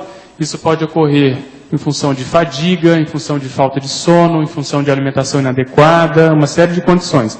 Então, em se tratando de memória, acho que todo cuidado é pouco e a pessoa tem que sempre colocar um pé atrás e questionar, ver se isso realmente é fato. Se for, isso vai acontecer. Se não, ela colocar como, vamos dizer assim, como uma possibilidade de não fechar a questão. Acho que mais para frente também a gente comentou de colocar o princípio da descrença sobre essas lembranças ou sobre essas parapercepções.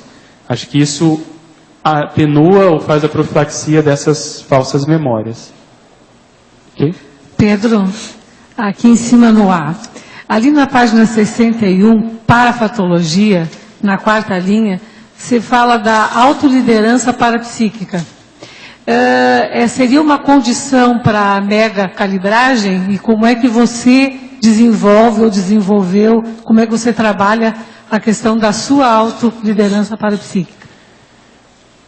Essa condição é bem dentro desse enfoque que você deu mesmo. A pessoa tem que chamar para si a responsabilidade no sentido de responder pelo processo parapsíquico dela. Então aí entra o trabalho com o estado vibracional, a qualificação da intenção, a ortopensenidade, essa liderança em assumir o processo parapsíquico é que vai dar como resultado essa condição mais avançada da mega calibragem.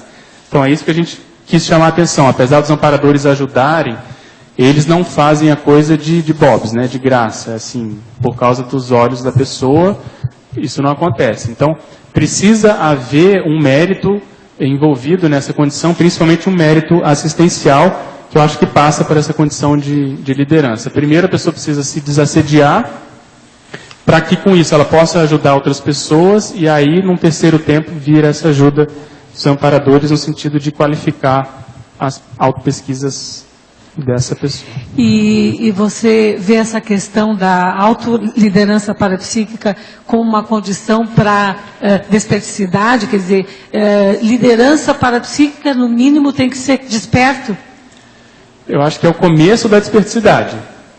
Vai culminar na desperticidade. O processo do epicentrismo já é a condição da autoliderança parapsíquica. Já é uma pessoa que, a partir das suas próprias energias, instala um campo de cunho assistencial e sustenta as pressões holopensênicas, as pressões baratrosféricas, as pressões assistenciais, a partir da cosmoética pessoal, junto com os amparadores. Então, isso já é o esboço, o início da condição da desperticidade, porque aí a pessoa vai aprender a condição da autoimunidade, que o professor Val estava falando no início, a condição da assim, diz assim, a condição da escagem lúcida. Então, essas situações, eu acho que elas caminham para a vivência da desperticidade. Certo, obrigada. Recebi 2 pedidos de ajuda de casos envolvendo jovens e o parapsiquismo. Como lidar com uma criança de 5 anos que vê e conversa com consciência, entretanto os pais não aceitam e nem sabem lidar com o parapsiquismo da criança? Faça arco voltaico nela. O outro caso é sobre uma menina de 16 anos, de uma hora para outra, está tendo contato com uma consciência que lhe pede para sair de casa. Já a fez cortar todo o cabelo, e, enfim, a família também é católica e não entende. Já a levaram até a centro espírita e não resolveu. Os pais estão aflitos e pedem ajuda. O que fazer nesse caso? Seria bom ir a psicólogo, por causa da idade. Olha aí, a psiquiatria, um psicólogo é o melhor que se pode fazer no caso. Agora, outro aqui. Obrigado pelo conselho. Eu obtive a licença de piloto comercial com instrutor com a fama de mais exigente da região. Fui elogiado pelo mesmo e ele disse que eu seria um bom e seguro piloto. Fiz minhas horas de voo para instrutor e fui treinado e elogiado pelos meus instrutores. Então, por falta de examinador, desde outubro me causou essa ansiedade. Depois de mais de 5 horas de reflexão, eu percebi a causa desse medo. E se na hora do voo de teste minha mão tremer, irei remarcar o teste que está previsto para o dia 23 de maio, para a data que o medo cessar. Estou no caminho certo? Sim. Agora, depois que você obter o diploma, você põe na parede e não entra em avião nenhum. Há algum estudo dentro da conscienciologia sobre o Nikola Tesla e seus processos com energia elétrica, seus inventos, suas alucinações? Tem algumas coisas sim. Olha pelo Find na enciclopédia sobre Tesla. Tem alguma coisa que se fala dele. Agora aqui, eu acho que agora é com você. Estudar a história da humanidade, a evolução do comportamento humano das diversas sociedades do globo, sempre me chamaram a atenção. Já identifiquei muitas vidas ligadas diretamente com pesquisas sobre o homem ou do homem na sociedade da espiritualidade. Na minha penúltima ressoma, fui um dos 170 cientistas egiptólogos que integraram a campanha de Napoleão no Egito. Hoje sou arqueólogo e historiador. O que mais me chama a atenção nas minhas retrocognições é a certeza de que ainda tenho mais algumas ressomas para continuar trabalhando no campo das humanidades, para a compreensão da evolução das sociedades. O verbetólogo poderia comentar até que ponto a retrocognição nos indica as próximas ressomas? Elas podem indicar, sem dúvida, até porque, utilizando a técnica do auto-revezamento, você tem condições de emendar uma vida na outra. Agora, a técnica do auto-revezamento, ela, vamos dizer assim, incitamente a ela está a condição do processo tarístico. Então você precisa avaliar se é o caso, se é o seu caso, se vale a pena você, diante desse conhecimento que você já tem, o que você vai fazer com isso em prol da humanidade, em prol das outras pessoas. Muitas vezes essas pesquisas arqueológicas podem continuar de vida em vida. Aí você precisa saber se esse vai ser o rumo que você quer dar nas próximas. Então essa qualificação das autoconvicções que a gente comentou, acho que entra dentro disso. Se você é intermissivista, o que você tem a ver com a conscienciologia? O que você pode tirar de partido dessa sua experiência em relação à própria conscienciologia? E outra coisa na sua área também, o professor Valdo às vezes comenta muito, que quem tem muita auto-retrocognição, muitas vezes começa a questionar a própria história. Porque às vezes as coisas não são bem assim como ficaram registradas, há muito desvio, há muita imperfeição. Então, nesse sentido, às vezes vale a pena você, por exemplo, se dedicar a cobrir ou compor determinados gaps ou lapsos ou vácuos que a história deixou na sua área do saber. Ok? Pedro, aqui na página 65, no item 10, automegafocologia, o banimento definitivo da síndrome da dispersão consciencial ao admitir e assumir a retrosenha pessoal. Como se assume essa retrosenha pessoal? Pode explicar? Esse conceito de retrosenha também é um verbete, né, uma verpom da conscienciologia. E a ideia aqui é você... Tem até a ver com aquilo que a gente estava falando. A retrosenha nada mais é do que você, por exemplo, nessa vida atual, deixar uma informação para você na próxima vida. Ou o contrário, você nessa vida acessar uma informação que você deixou para você mesmo, no caso no passado. Então essa retrosenha muitas vezes diz sobre o mater pensene dessa consciência, sobre as pesquisas prioritárias, sobre aquilo que ela já vinha trabalhando antes, sobre aquilo que é a razão de ser ou a motivação maior da consciência. E a relação com a síndrome da dispersão, ela é lógica porque a pessoa, quando acha aquilo que ela se motiva para pesquisar, para se dedicar, às vezes uma vida inteira, ela não perde mais tempo. Ela sai dessa condição da síndrome da dispersão em função disso. Pela própria experiência, ela reconhece, admite e assina embaixo aquilo que ela já vem fazendo há algumas vidas, desde que, obviamente, seja cosmoético. Se não for o caso, é começar agora a plantar para as próximas. Eu costumo dizer que, em função do curso intermissivo, essa nossa vida atual é a primeira do resto das nossas vidas que a gente vai ter mais para frente, em analogia a um filme que tem o primeiro ano do resto de nossas vidas.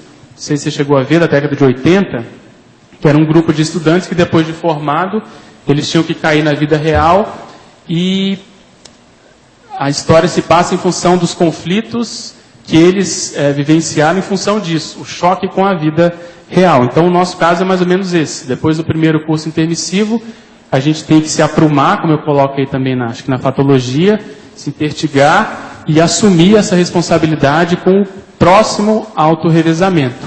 Então, que tipo de informação, de cognição, por exemplo, no seu caso, o processo da inversão existencial, como que ele vai se inserir ou como que ele vai funcionar através de uma senha para você mesma numa próxima vida.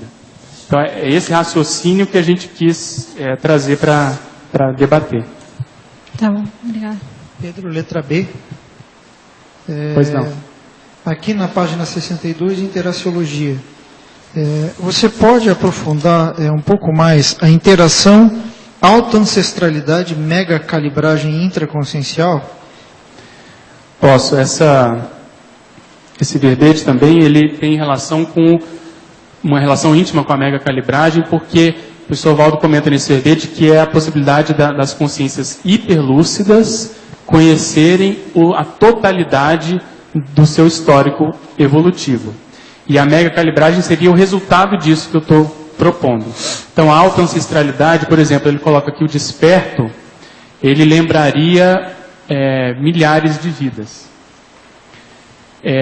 O evoluciólogo, não, ao contrário, o desperto lembraria, não, centenas de vidas, o evoluciólogo milhares e o serenão milhões. E eu tinha usado essa mesma condição na exemplologia. Mas a partir de algumas conversas com a equipe de revisão, a gente diminuiu e colocou o tenepsista lembrando pelo menos uma vida humana, o desperto pelo menos dezenas de vidas humanas e o serenão milhares de vidas humanas pelo menos. Então, a autoancestralidade aqui não tem a ver com a herança biológica, com ter nascido na mesma árvore genealógica? Não, é um verbete que pega a história evolutiva toda, como se fosse filogeneticamente ou parafilogeneticamente, porque no caso ali, o professor Valdo comenta que o serenão lembra da condição vegetal, tem da condição de subhumano, a condição hominal completa, então é muito mais transcendente do que só analisar essa vida humana.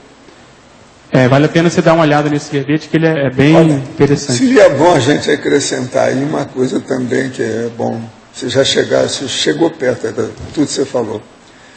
Que uma pessoa que tem muita autorretrocognição, ela acaba tendo facilidade de ver as retrocognições dos outros. E outra coisa, às vezes isso vem com uma, vamos dizer, uma espontaneidade, uma singeleza, que aquilo passa até despercebido. Então é muito importante esse caso. Até que ponto, por exemplo, que a memória, ela cria problema na cabeça da pessoa e a pessoa não consegue lembrar. E a hora que uma pessoa consegue lembrar muito, que aquilo afeta as companhias do passado. Então, por exemplo, toda vez que você começar a lembrar, porque você, todo estudo que você está fazendo, isso, se já não está acontecendo, vai acontecer. A hora que você vê uma pessoa, que você começa a entrar na retrocognição dela e vê o que se passa, abre o olho. Que às vezes aquilo vem com tanta espontaneidade que você não dá a mínima. É como se você tivesse um arrepio nas costas. Não tem fogos de artifício, é isso mesmo. Acontece você entende? Abre o olho. Agora, eu estou vendo que você está levando a sério o processo de, vamos dizer, a parte técnica de levar o aprofundamento da pesquisa no assunto.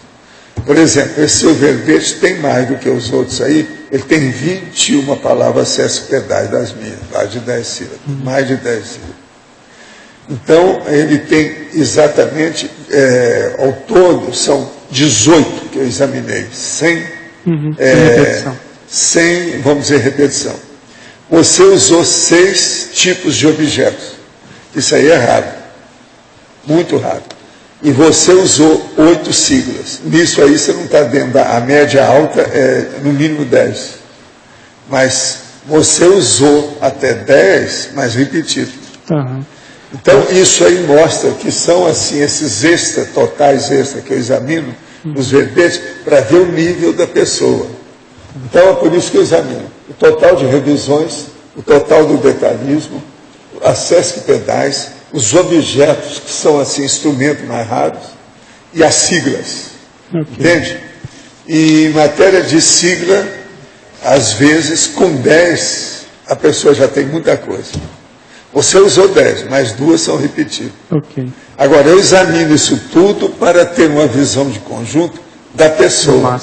Eu agora já sei os próximos verbetes, o calibre, o talento, o fôlego, entende como é que é? Eu estou passando um micrótomo em vocês. Mas são 5 coisas que eu vejo de extra. Pois não, eu vou falar todos que ele usou até agora. Aqui, eu tenho tudo anotado aqui, ó. Isso, ó, eu quero lembrar para vocês, ó, que eu tenho uma chapa, ó como é que ela escreve, ó, enorme, para chamar a atenção de tudo isso. E tem tudo escrito aqui, ó. Essas bolinhas aqui não é a Rede Globo, não, nem a Bandeirante. É para chamar a atenção sobre os máximos. Agora, ó, eu anoto tudo. Veja aí o que é que ele fala de objeto. Zoom. Deixa eu ver outra aqui. Fio de prumo. Gráfico. Onde é que está? Tem tudo anotado. Livro. Relógio. Bússola. São 6 que eu consegui. Você entendeu isso aí, né? Quando a pessoa entra nisso, para conjugar com o processo parapsíquico é muito importante. Nós temos que lembrar que ele está estudando a autopesquisologia, mas está estudando um processo que é intraconsciencial, que afeta o parapsiquismo. Então é muito importante saber dos objetos que ele... Nesse nível de objeto, o nível de siglas e o total de palavras sexpedais, a gente sabe até onde o fôlego dele entrou. A prospecção dele. Isso aí não tem erro. Esses 5 itens que eu faço como esse são terríveis. Isso não tem nada nos verbetes, tá? Nem no verbete, nem na verbetografia. Isso é coisa que eu falo aqui, eu já faço isso há muito tempo. O senhor poderia repetir os 5 itens, objetos, palavras sexpedais? Sim, os objetos? Siglas, Repetir. Não os objetos. Quais são os 5 itens? Revisões, detalhismo, objetos. Você está falando os tipos de êxtase. Primeiro, o total de revisões. Por exemplo, o total de revisões que eu consegui é 21 no seu. Para 7 páginas está tudo bem, não tem nada. Quer dizer, deu 3 por página. Hein? O que é total de revisões? Total de revisões, 21. As correções. 21 correções. Entendi.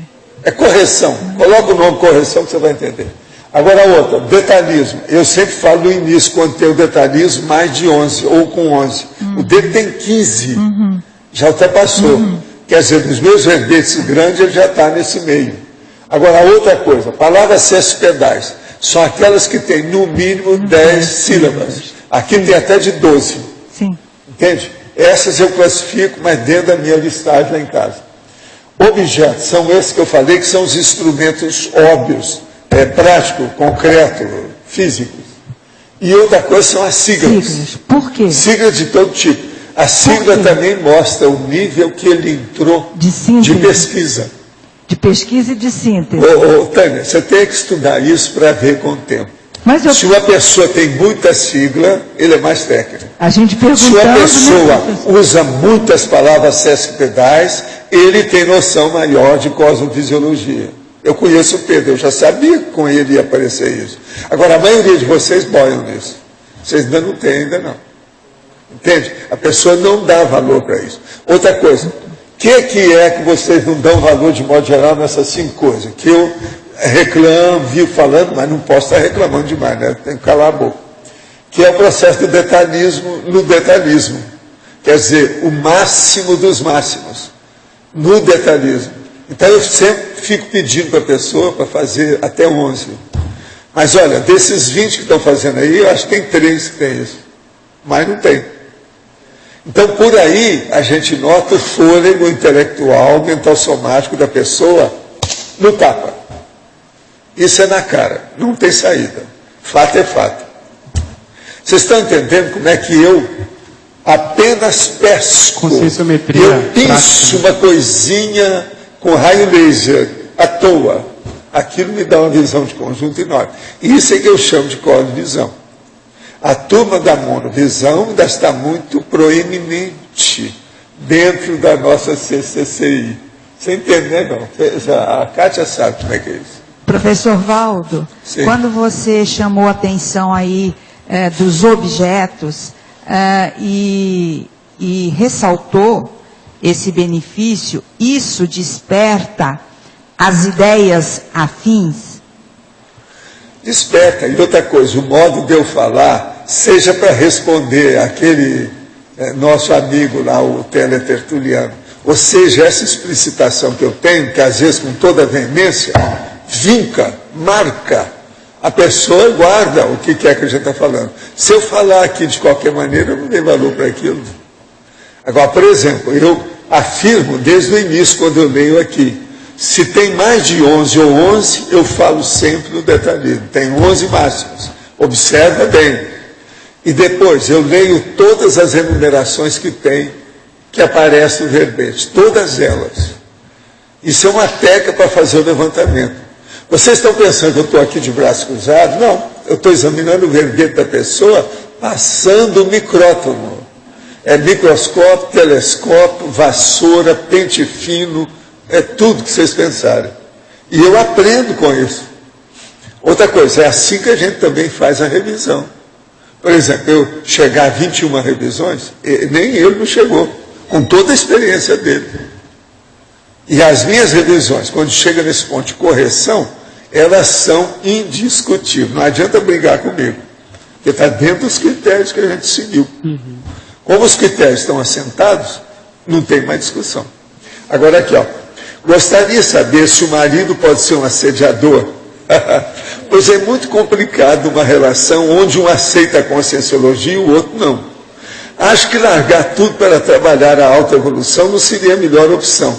Será que existe algo para reverter essa situação? Existe. Dê o seu exemplo de renovação através da conscienciologia. Aí você vai, se não conquistar seu maridinho, você vai calar a boca do cara. Dê exemplo de lucidez, de maturidade, através das técnicas da conscienciologia. Pode estar certo. Se ele é assim, a coisa mais fácil que tem uma pessoa que não quer nem saber de conscienciologia, se acabar com ela. Por isso que eu falo, não pode usar a conscienciologia como tacar na cabeça da pessoa. Agora, a esposa pode usar isso através de exemplo. Aí é verbaciologia, verbação. Faça primeiro, depois você fala. Recebi orientação sobre a escrita de GESCOM dentro da minha especialidade, mas não tenho a motivação no momento. Tenho direcionado a escrita para a minha necessidade e dificuldade primordial, o ego-karma e o grupo-karma. A maioria que escreve aqui tem problema de grupo-karma. Com este estudo, melhorarei a convivência com o meu grupo-karma e poderei ajudar as pessoas que se identificarem com minhas dificuldades. Comprei livros sobre o assunto e vislumbro algo simples, longe de ser um tratado. Gostaria de receber dicas literárias e opinião do professor sobre esse trabalho. Tá certo, vamos ver. Aí o negócio é a gente ver depois os originais. Manda para cá, que nós temos técnicos em todas as áreas de editoração e publicação de livro. Outra, os mecanismos envolvendo as retrocognições e o grau de maturidade das consciências pode desencadear uma espécie de ruptura ou uma descalibragem na bússola da PROEX. Pode ainda promover seu desvio do voluntariado e até mesmo seu antagonismo ao paradigma consciencial. É o caso de Sprenger que está perguntando para você. Eu acho que sim, a retrocognição, vamos chamar, assediada, deslocada, ectópica, antifisiológica, ela pode gerar traumas emocionais, travões psicossomáticos e a consciência não conseguir lidar com aquela informação, e aí vem a imaturidade, não lidar com as informações, e ela eventualmente se desprender, se desgarrar da PROEX, que é o contrário do que a gente está colocando aqui no verbete. A condição mais amparada, a condição até certo ponto aos poucos, devagar e sempre, ela tende a ser mais fisiológica, tende a ser mais cosmoética. Ultimamente tenho tido algumas rememorações, sempre ocorrem de madrugada por volta de 3 horas. Em uma rememoração me vi antes do nascimento perguntando, será que minha mãe vai gostar de mim? Na última me vi no velório de minha mãe com 4 anos, e isso pode ser chamado de retrocognição e diz respeito somente a outras vidas? Será que isso é ajuda de amparador? Qual o objetivo de estudo? Será autoconhecimento? Acho que sim, no mínimo autoconhecimento.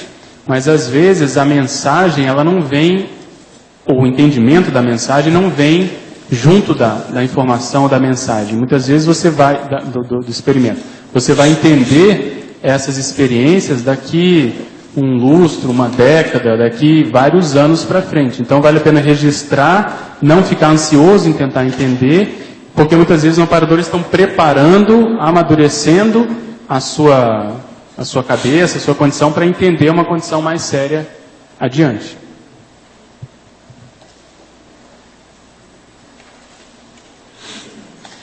Ô Pedro, é César. Eu queria te fazer uma pergunta. Qual foi a conclusão que você já chegou, ainda que temporária, do porquê dos amparadores estarem promovendo a inspiração para você se lembrar aí da sua vida mais recente aí? Você fala no meu caso? É isso. Eu acho que é para eu agilizar mais o meu processo. Ainda está muito aquém, ou em subnível, ou abaixo do esperado. Então isso é como se fosse, eu interpreto assim, né, como se fosse um puxão de orelha para eu render mais. Dentro disso, um verbete que me chamou muita atenção, que eu sempre cito, é o mega desafio do intermissivista, que é justamente o intermissivista superar as obras dos gênios do passado, não só ela mesma no passado, mas principalmente dos gênios da humanidade. Então, os intermissivistas têm condições de fazer isso. Então, eu tenho a tendência muitas vezes de pensar pequeno, ou de me subestimar, ou de me assediar nesse sentido. Então, esse contraponto, ele me ajuda a me aprumar justamente, a amadurecer mais rápido no tapa e priorizar mais determinadas situações que muitas vezes eu não estava priorizando. Um exemplo prático é em situações, muitas vezes, de eu fazer várias coisas ao mesmo tempo, eu me saio bem com isso, mas você às vezes aperta e não consegue, não fica nada, principalmente em termos de GESCOM, por exemplo. É um fato. Então, acho que nesse sentido, eu interpreto assim, não sei se eu te respondi. Eu já cheguei a uma conclusão semelhante. Eu acho que a gente está todo no mesmo barco, nesse sentido. Agora, gente, eu sempre aqui falo do meu povo que me ajuda, as monstras da conscienciologia, verbetógrafo, é muita mulher que me ajuda. Mas agora, seria bom a gente chamar a atenção também que tem homem nisso, né? Um que está me ajudando muito agora é justamente o Pedro. Agora, vocês devem deixar o Pedro em paz, porque eu já dou muito trabalho para ele. O outro é o Everton, mas também vocês devem deixar em paz, porque eu já dou muito trabalho para ele. O outro é o César. Eu já dou muito trabalho para ele. Então, se vocês puderem evitar esses, é uma boa. Porque já tem serviço demais, está entendendo? Agora, por aí eu estou mostrando, estou só mostrando 3, que não é só mulher que tem aí, tem homens também que estão ajudando, verbetógrafos. Isso aí é importante. Ele aí é um dos que estão bem dentro do processo, que já entende tudo sobre os nossos processos técnicos. Você já deve ter visto. Não é fácil. Isso tudo que ele está fazendo aqui, por exemplo, e ele colocou tudo certo. Eu chequei aqui, por exemplo, os processos das palavras, os termos, Sesc Pedais. Não tem nada. Está tudo em cima do lance. O homem está uma fera. Eu preciso ter cuidado com ele. Entende? Pedro, aqui Eliane está falando. Pois não. Aqui na página 61, em Fatologia, a segunda linha, a noção menos imperfeita da autorrealidade. E depois, na terceira linha, os egos precedentes autoconscientes. Podia explanar um pouquinho? Sim, a noção menos imperfeita da autorrealidade. O que eu tenho observado, acompanhando esses casos de personalidade consecutiva, essas pesquisas de retrocognição, é que a gente ainda é muito, vamos dizer assim, a gente ainda chuta muito para fora do gol, sabe? Há uma viagem na maionese excessiva ainda nessas pesquisas. Então, a partir do momento que você começa a se envolver mais nessas pesquisas retrocognitivas do ponto de vista prático, você entende aquilo que eu estava comentando de como é que a coisa se processa, como é que a evolução se dá na prática, pelo menos um percentual um pouquinho maior do que a gente tinha antes. Então, o que mais tem, eu acho que ainda tem muito nessa CCI, é a autoimagem distorcida. É isso que a gente estava conversando com o César. É a pessoa que acha que já fez muito por estar aqui, ela se auto-vitimiza, ela não prioriza determinadas informações. Aqui, volta e meia, a gente comenta sobre isso, por exemplo, o processo da tertúlia. O Felipe Mansur colocou na paradoxologia do verbete dele essa condição. A pessoa às vezes não prioriza a prova geral de conscienciologia, a própria tertúlia. Então, você vê que a pessoa está muito fora da própria condição dela, porque se ela fez, eu parto do seguinte princípio, se ela fez curso intermissivo, foi admitida, chegou na conscienciologia, ela, por mais besteira que tenha feito, alguma bola dentro ela deu, ou seja, alguma assistência ela fez, esse é o pré-requisito maior. Então ela tem que partir desse pressuposto e tentar qualificar mais essa assistência. Então há ainda, no meu modo de entender, e eu me incluo nisso, uma tendência ainda muito de dourar a pílula da própria realidade. Então essa foi a intenção. Tem a ver com o nosso processo cognitivo, então? É isso? Eu acho mais até de intenção. Às vezes a pessoa não quer assumir de fato a responsabilidade. Então ela às vezes se arruma alguns trabalhos, ela até ajuda, ela até voluntaria, mas aquilo não é o essencial, não é a prioridade que o professor Valdo fala tanto. Outro dia a gente estava conversando e ele deu o exemplo de que muitas vezes ele lança uma ideia aqui, lança uma técnica, por exemplo, até a prova da imagística entra nisso, e 3 anos depois é que a gente vai entendeu? Vai cair a ficha, esses verbetes. Há quantos anos foi feita aquela proposta lá embaixo no salão da Holoteca, no auditório da Holoteca? Estava cheio aquele salão e só agora, 3 anos, se não me engano, depois é que a gente está conseguindo chegar, né? Tem mais de 3 anos. 2007, 4 anos. Não, mas isso foi, eu já tinha falado. Faz 8 anos eu falei, e falei que o Moacir devia ser o primeiro a fazer o verbete. Ixi, aí você complicou mais, hein? Eu falei lá embaixo, isso faz 8 anos. Então você vê, esse retardo, esse gap, essa lerdeza, moreza, esse slow motion é que a gente vê que há um gap, porque muitas vezes a pessoa lembrando do passado, ela vê que até que ela fez alguma coisa de útil, entende? Então ela está muito em subnível ainda daquilo que ela poderia. Essa outra pergunta foi sobre os egos precedentes autoconscientes, é a mesma coisa. Sim, é nesse tem sentido. ligação. Né? Ok? Professor. Achei mais 2 objetos ali. Ah, é? Vai. O GPS. GPS. GPF. Não, mas o GPF eu já coloquei GPS. Eu coloquei aqui como a sigla. Tá. Eu falei dele. Mas não é objeto? Não, pode pôr. Mas agora qual o outro? Então, daí eu coloquei 8 aqui, então não sei quais que você falou. Então, repetindo, o zoom, o fio, o gráfico, livro, o fio não botou. Relógio, bússola e dicionário. O que mais? Dicionário. Mas dicionário não entra, né? Dicionário cerebral não entra. Se eu colocar, tem que pôr todos eles, porque todos eles a gente fala. Colocou o livro. Tem uns que eu excluo. Tem que ser o objeto mais palpável. Mas não serve. Entendeu? Mas está certo. Agora o GPS meu está marcado aqui. Ô Pedro, então, meus parabéns. Eu estou esperando agora os próximos livros. Não é isso? Okay. Muitas graças, valeu. Nossos comerciais, por favor. Obrigado. As pontuações de hoje: 67 assinaturas no livro de presença, 25 perguntas presenciais, 13 perguntas online, 33 votos presenciais e 7 votos online.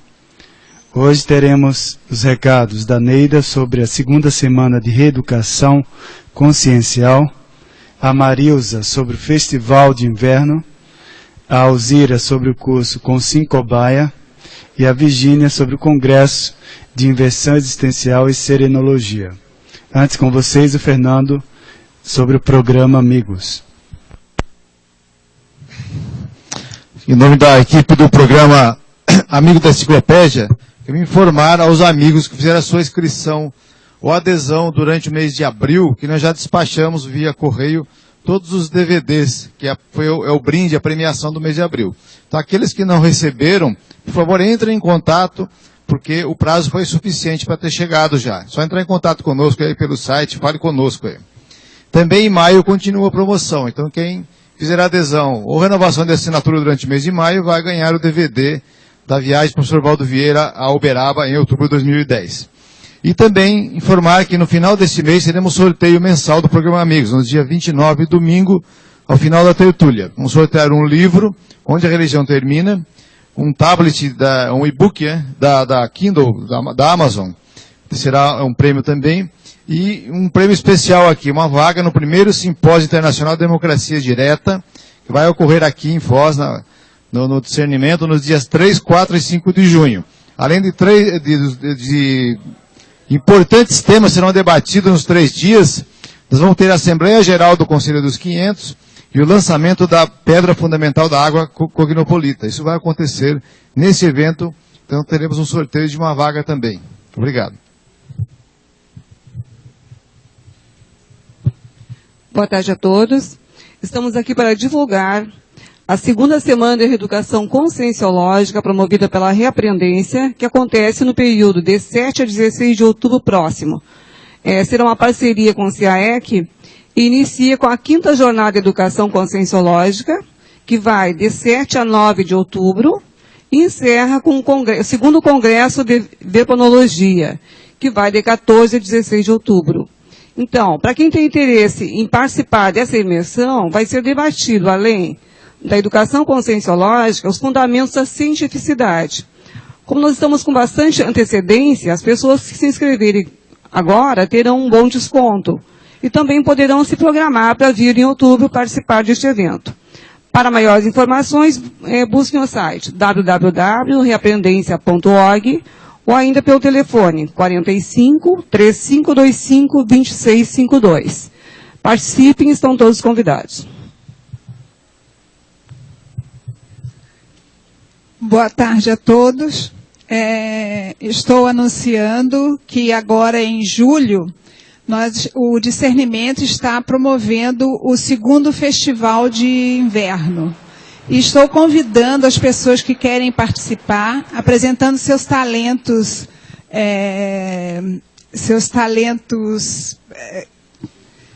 artísticos, não é só artístico não, e os gastronômicos também. Então eu estou com a lista, quem quiser se candidatar, é só me procurar. Ou então o Marcos também, o Marcos Dung, tá bom? Obrigada.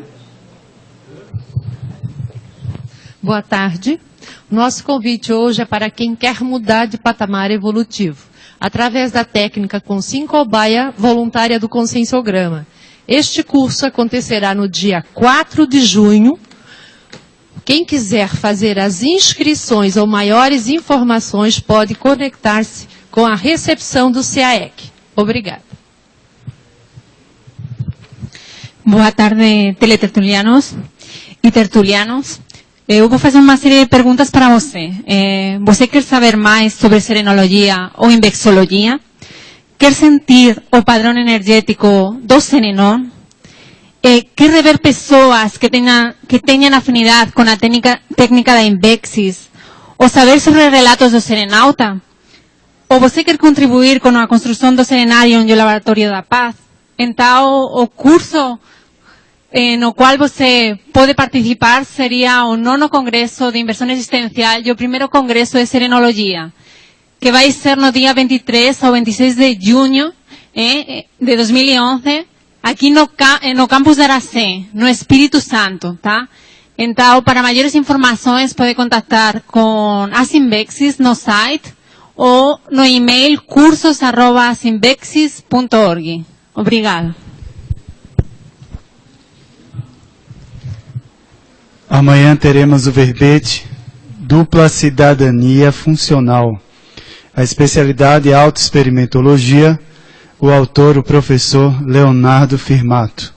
Obrigado pela presença de todos e até amanhã.